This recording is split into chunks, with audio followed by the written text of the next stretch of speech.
A paz do Senhor Jesus Cristo, meus queridos e amados irmãos, com alegria estamos aqui para meditarmos na palavra de Deus mais uma vez. Eu gostaria de meditar no Salmo 98, uma palavra de Deus para os nossos corações. E o verso 5 em diante, do verso 5 até o verso 9. Salmo 98, do verso 5 ao verso 9, diz assim a palavra de Deus: Cantai louvores ao Senhor com a harpa e a voz do canto, com trombetas e som de buzinas, exultai perante a face do Senhor, do Rei. Bramem o mar e a sua plenitude, o mundo e os que nele habitam. Os rios batam palmas, regozije-se também as montanhas, perante a face do Senhor, porque vem julgar a terra com justiça, julgará o povo com equidade. Então, uma palavra maravilhosa, meus irmãos, aqui o Salmo 98, do verso 5 ao 9, né? Convidando a nós para louvarmos ao Senhor. O que é a palavra louvor? Louvor quer dizer exaltar ao Senhor, né? Louvar o Senhor não é somente com cânticos, não, né? Louvar o Senhor com as nossas obras também. A gente louva o Senhor, a gente exalta o Senhor, né? Cada testemunho bom que a gente dá, cada boa ação que a gente faz, com sinceridade e fé, a gente está exaltando ao Senhor. Mas nesse cântico aqui está chamando para exaltar o Senhor também com louvor, né? Com louvor, com música, né? Com música, né? Então aqui no versículo 5 disse: Cantai ao Senhor com a harpa e a voz do canto, né? A harpa é um instrumento, né? Eu acho que de 10 cordas, né?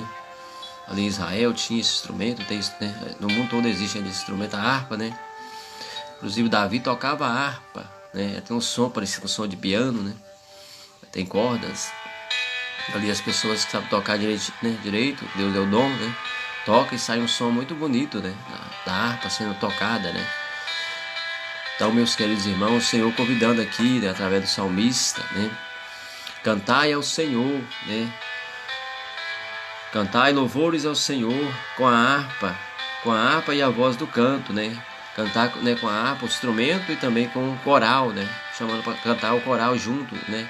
Todas as pessoas do coral cantar ao Senhor, exaltar o Senhor através, né, de músicas, músicas espirituais, músicas de louvor a Deus, de exaltação a Deus. O verso 6 disse: Com trombetas e som de buzinas, exultai perante a face do Senhor, né? Então Deus chamando, né, para formar-se uma banda inteira, né? Uma orquestra inteira para louvar, exaltar o Senhor com música, com cântico, né? Então ali já definindo a harpa, as buzinas, as trombetas, né? E aqui no versículo 7 já convida também até a natureza a louvar o Senhor, né? Aqui dizendo, né? Brame o mar e a sua plenitude, o mundo e os que nele habitam. Então, né, para o mar gritar também a sua plenitude, e o mundo inteiro, tá, né, e a sua, né, plenitude, o mundo inteiro e os que habitam nele. Então, né, o salmista convidando toda a criatura a louvar o Criador, a exaltar o Criador, porque o Criador é bom, porque a sua bondade, o seu amor dura para sempre.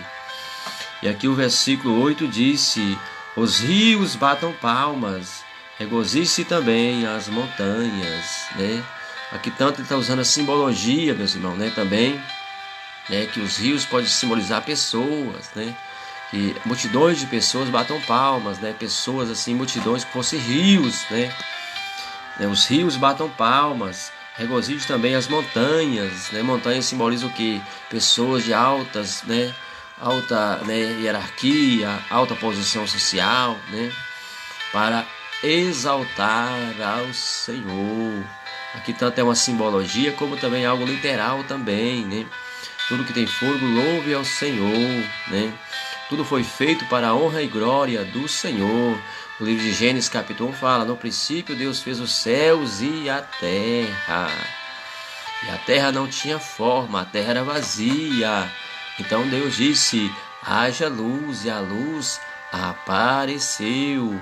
Depois Deus falou com a água: separe as águas de cima das de baixo, e apareça uma porção seca, a qual foi chamada de terra, né? E a terra ficou ali no meio das águas. Pedro disse que a terra foi tirada das águas, e sobre as águas ela permanece. Então tudo foi gerado pelo Senhor. Ele fez o céu e a terra no princípio. E fala que a terra ainda estava sem forma e vazia. O céu já estava completo, já estava pleno, né? Mas a terra estava sem forma e vazia. Então Deus fez separação, né? Entre a água de cima e a água de baixo. Apareceu o firmamento e também apareceu a porção seca da terra. E primeiro ele disse: haja luz, e houve luz, né? Então Deus criou a luz, a sua primeira criação, né? Depois do céu e da terra foi a luz, que para, né, aparecer as suas obras. A luz mostra as obras. Por isso nós temos que andar em luz, porque a luz mostrará as nossas boas obras. As más obras correm da luz porque querem ser escondidas, mas as boas obras correm para a luz a fim de serem vistas. Aqui o versículo 9 disse: perante a face do Senhor, porque vem a julgar a terra com justiça, julgará o mundo e o povo com equidade.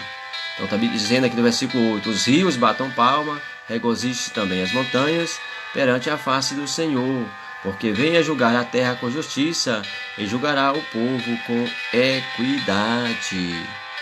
Então o salmista usou a natureza, né, simbolizando a massa humana, simbolizando as multidões. Quando fala sobre mar, fala sobre multidão de pessoas também, rios também, multidão de pessoas, montanhas, né? Pessoas de todas as posições sociais, né? Regozije-se, alegre-se perante a face do Senhor. E o versículo 9 falando, né? Perante a face do Senhor, porque vem a julgar a terra com justiça, e julgará o povo com equidade. Deus vem em juízo na terra, né? Julgar com justiça. Quando ele curou o cego ali, né? As pessoas ficaram admiradas da cura daquele cego. Ele cuspiu no olho do cego e falou: vai se lavar no tanque de Siloé. Siloé quer dizer o tanque do enviado. Quem é o enviado? É o próprio Senhor Jesus. Isaías 6 fala: envia-me a mim, né? Está simbolizando o próprio Jesus, que seria enviado por nós. Quando fez a pergunta, né, quem irá por nós? Isaías disse: eis-me aqui, envia-me a mim. Mas já estava simbolizando o próprio Senhor Jesus, né, que em Isaías 42, o servo de Deus, que foi enviado para nos salvar. Isaías foi um profeta excelente, mas quem foi o Salvador foi o nosso Senhor e Salvador Jesus Cristo.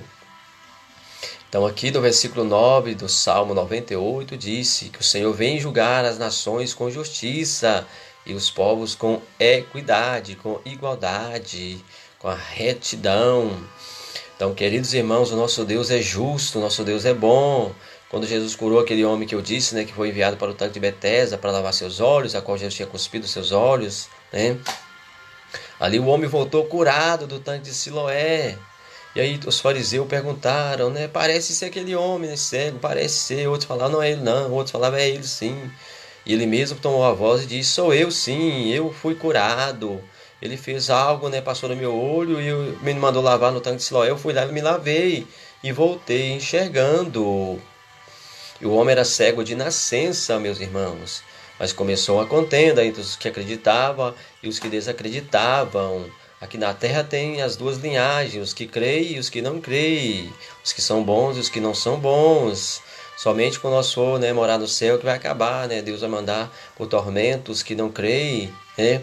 E vai mandar para o céu os que creem. Somente os que creem serão salvos. Quem não crê é condenado. Marcos 16. Haverá uma separação no juízo final. Deus virá julgar as nações com justiça e o povo com equidade e igualdade. Todos irão comparecer ao tribunal, ao grande trono branco, para prestar conta das suas obras. Está em Apocalipse, eu creio que é o 21. no início do capítulo 21 de Apocalipse, o juízo do grande trono branco. Então, queridos e amados irmãos, quem é justo já serve ao Senhor hoje em dias, ele já será arrebatado ali quando o Senhor Jesus vier nas nuvens. Os mortos serão ressuscitados, transformados, e os vivos serão transformados, subirão com corpo de glória a encontrar com Jesus nos ares. Mas os demais mortos só ressuscitarão depois, no juízo do grande trono branco. E lá se diz em Apocalipse, eu creio que é Apocalipse 7, bem-aventurado e santo aquele que tem parte na primeira ressurreição. Esses não sofrerão o dano da segunda morte, que é o lago de fogo. Então, meus irmãos, a palavra de Deus nos convida aqui para nós louvarmos ao Senhor, exaltarmos ao Senhor. O tempo de exaltar o Senhor é agora em vida, é agora, nesse tempo presente, que nós temos que lembrar do nosso Criador. Eclesiastes 3. Todos os servos de Deus da Bíblia, de Gênesis a Apocalipse, eles louvaram a Deus em suas vidas, defenderam o nome do Senhor, foram zelosos pelo nome do Senhor, como Davi no Salmo 69, como o próprio Senhor Jesus Cristo em Mateus, ele foi zeloso, ele entrou em Jerusalém e purificou o templo, daqueles que estavam transformando o templo em comércio da fé, como hoje está acontecendo novamente. Está havendo um verdadeiro comércio, um verdadeiro câmbio financeiro nos templos que têm nome de ser templos de Deus, mas viraram verdadeiros comércios. Mas levanta homens zelosos que têm o Espírito Santo de Deus, ainda que sejam muito simples, para protestarem contra esta situação. Por isso que no Salmo 69, Davi disse: o zelo da tua casa me devorou, e as afrontas dos que te afrontavam, Senhor, caíram sobre mim. Então, as pessoas hoje que protestam contra o comércio da fé, protestam contra a exploração, contra a negligência de se louvar a Deus em espírito e em verdade, são taxados de crentes problemáticos. Eles querem até calar esses crentes, mas esses crentes são perseverantes, sabendo que Deus está feliz com eles. Deus os levantou para isso mesmo, para incomodar a terra. Em Apocalipse 11, está escrito lá das duas testemunhas que vão ser levantadas por Deus. Virão na virtude, o poder de Elias e o poder de Moisés, e vão incomodar as nações durante aqueles 3 anos e meio do reinado da besta, a besta reinando, enganando pessoas, mas eles protestando, e vão incomodar as nações que queriam viver em paz, queriam pecar em paz. E chegará um dia que eles serão mortos pela própria besta, ficarão 3 dias e meio mortos em praça pública, sendo transmitido para todo mundo ver, e as nações vão se alegrar. Esses são os que nos incomodavam, vão trocar presente umas com as outras, mas daí 3 dias e meio eles serão ressuscitados por Deus, e Deus dirá: sobe aqui. Eles subirão ao céu arrebatados, serão encobertos por uma nuvem, e virá um grande terremoto que abalará a estrutura das cidades no mundo inteiro, e a 10ª parte dos moradores da terra morrerão. Então, queridos irmãos, os atalaias de Cristo, eles protestam. O povo cego estão em festa, como diz Salomão. É melhor ir na casa do luto do que na casa de festa. Na casa do luto se aprende a sabedoria, na casa da festa se esquece dos riscos. Então hoje tem muita gente só cantando louvor e pulando, sapateando, mas estão esquecendo do verdadeiro temor de Deus, o verdadeiro louvor a Deus, a verdadeira exaltação a Deus é cumprir os seus mandamentos, é sermos pessoas boas, pessoas santas, separadas do pecado, pessoas que buscam a paz com todos, pessoas compassivas, Hebreus capítulo 12, versículo 14, pessoas santificadas, porque sem a santificação ninguém verá Deus. No livro de Jó capítulo 3 a gente vê Deus falando sobre Jó, era um homem que desviava os seus pés do mal, era um homem santo, era um homem santificado, era um homem separado do pecado. Deus deu testemunho a respeito Da vida de Jó, ele foi provado, mas foi aprovado pelo Senhor. Tiago diz, bem-aventurado o varão que é provado, porque depois de aprovado, receberá a coroa da justiça. Eu creio que está em Tiago capítulo 3, né? Então, queridos e amados irmãos, né? O salmo que nós lemos, 98, o versículo 5 até o 9, no versículo 5 disse: cantai louvores ao Senhor com a harpa e a voz do canto. Então nós temos que cantar louvores sinceros ao Senhor. O mundo está em cânticos também, o mundo está em músicas o tempo todo, tem vários ritmos de músicas, né? É um barulho total, né? Todo mundo gosta de ouvir algum som, alguma música, algum instrumento sendo tocado. Os cantores do mundo são muito peritos, né? Cantam muito bem, tem uma voz muito boa e tudo, mas os seus cânticos não são para louvar ao Senhor, são cânticos para louvar o eu, louvar a carne, louvar a emoção, o amor carnal, né? Louvar a natureza, mas os nossos cânticos têm que ser voltados em louvar e engrandecer ao Senhor Deus Altíssimo, porque é Ele que nos criou, Ele que nos dá o seu fôlego de vida. Então nós temos uma obrigação moral de louvarmos ao nosso Criador. As minhas ferramentas que eu compro, elas têm a obrigação de servir para mim. O celular, como eu estou aqui agora, tem a obrigação de servir para mim, estar gravando aqui. Assim eu e você também temos a obrigação de servir e louvar ao Senhor, que Ele criou nós nesse intuito de nós interagirmos com Ele, nós louvarmos o seu santo nome. Porém, Ele nos deu inteligência para nós escolher se nós queremos louvar a Ele ou queremos desprezar Ele. Quem louvar a Ele será louvado por Ele, exaltado por Ele. Quem desprezar Ele também será desprezado por Ele no final, né? E será lançado fora como se fosse uma escória. Então, meus irmãos, é sério. Até mesmo o salmo que você acha que está falando de cântico é sério. Não é só cantar com a boca, não. É cantar com a alma, é exaltar o Senhor com a alma, que Ele está nos convidando aqui. Versículo 5: cantai louvores ao Senhor com a harpa e a voz do canto. E o versículo 6 disse: com trombetas e som de buzina, exaltai perante a face do Senhor, do Rei. Ele é Rei, Ele é Senhor, Ele é dono, Ele é Rei, Então tudo pertence a Ele. Então nós temos a obrigação de louvar ao Senhor, nosso Deus. Hoje as pessoas só preocupam com o seu eu, com o seu bem-estar social, com o seu físico, com a sua saúde, com a sua área financeira, com a sua área sentimental, e esquece do Criador. Aí quando as coisas se apertam até, alguns se lembram dele e alcançam a misericórdia, mas alguns também não lembram e perecem. Então temos que lembrar do nosso Criador. Eclesiastes capítulo 3. O versículo 7 disse: brame o mar e a sua plenitude, o mundo os que nele habitam, Então, mandando até o mar bramir, sua plenitude, em louvores a Deus, o mundo e aqueles que nele habitam.